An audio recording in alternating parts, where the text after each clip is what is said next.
Welcome to Planet Geo, the podcast where we talk about our amazing planet, how it works, and why it matters to you. All right, let's do some introductions. Chris, you are Chris Bullheis, high school science teacher extraordinaire in the great state of Michigan. I am Jesse Remick, geoscience professor at Penn State and your former student.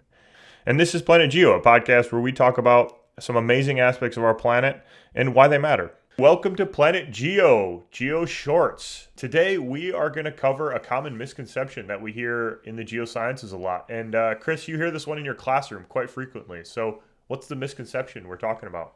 The misconception is that obsidian forms from an instant cooling of a rock like basalt, which is a very dark colored rock that forms from lava.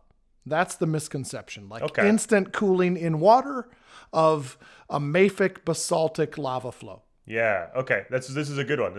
So those of you out there that don't know what obsidian is, you probably maybe have heard the term before, but it's a really pretty rock. It's one of these rocks. I mean, I love obsidian. Chris, I'd imagine you do too. Oh, obsidian is one of my favorites. I'm a big fan of obsidian for sure. It's beautiful, but it's also used by the Native Americans for arrowheads because it makes these really nice sharp edges. It's very glassy in texture. It's usually dark colored.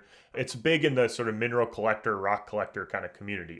People often assume that obsidian is formed by lava going into water and cooling really, really quickly. But that's not the case, right, Chris? It's not necessarily the case. The misconception comes from, basalt is black.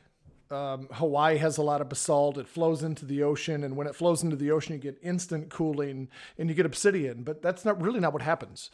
Obsidian actually happens from the opposite kind of lava and from a chemical standpoint, right? It forms from what we call in geology rhyolite, which is a very light colored rock.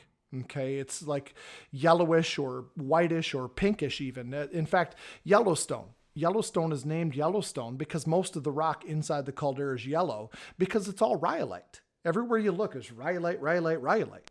So that's the kind of stuff that obsidian forms from because that kind of lava is so thick and sticky and viscous that when it comes out onto the surface, it cools quickly, not instantly, but quickly. But the lava is so sticky and thick that crystallization can't happen. And so as it cools as glass. That's right. Glass is a physical term, which means that there's no crystals in it. There's no specific minerals in it. It is just elements that are all just locked in this amorphous mix of stuff. There's no crystals. There's no quartz. They're frozen in time. Exactly. And it's just there's no crystalline structure to it. So that's what glass is. It's almost as if the ions, as they're migrating to form crystals, just can't get there and they're just frozen right in time. That's right. So they form a glass and it's too sticky, and it's too sticky because the chemical composition of it is, it doesn't matter the details here, but it forms all these chain silicates in the magma. It doesn't matter. The chemical composition of it makes it really thick and really sticky such that elements cannot move around in it to form minerals.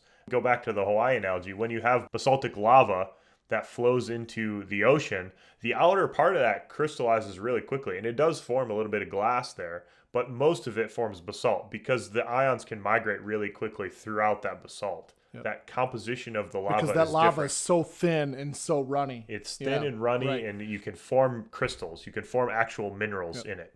Whereas in obsidian, you can't. So when you go to places like Yellowstone or the Newberry Volcanics in Oregon, where that lava was so sticky.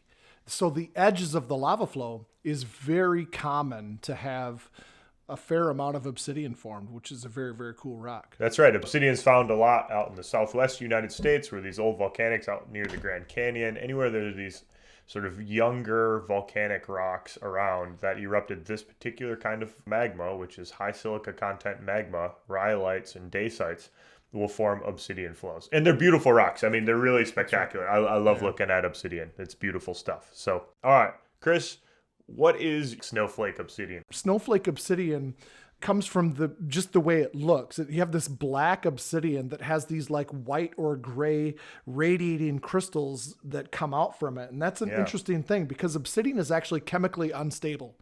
It's so unstable, actually, that old obsidian on the planet doesn't exist. It's very young rock, almost universally.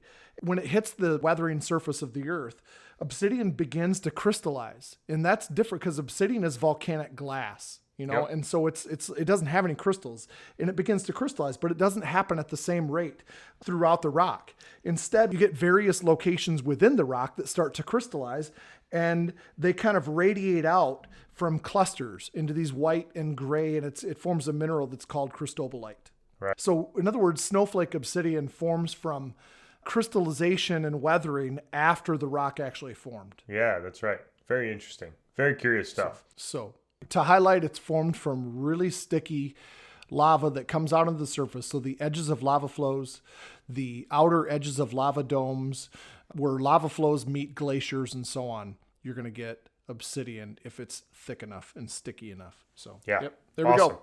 That's a wrap.